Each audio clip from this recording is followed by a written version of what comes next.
सकाळपासून भांडे पडीत बरं का. आता साहेबनीला उठले ना झोपीतून.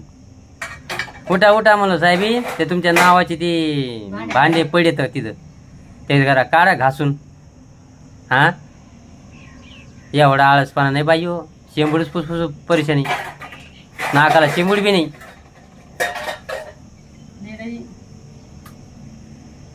कसं आहे माहितीये का, जे काम करतोय का त्याला समजतंय. तुम्हाला काय आहे हो? हा नाही मी थोडं काम काम करतेस ना. हे रोजानी तू जातीस, सासूबाई मी फक्त झोपतोय. सासूबाई आहे की नाही? तणके मारायला आली. सासूबाई आज लय तणके मारायला आली. भांडे नाही घासले सकाळी लवकर. सकाळ पण भांडे पडते, आता संध्याकाळी 6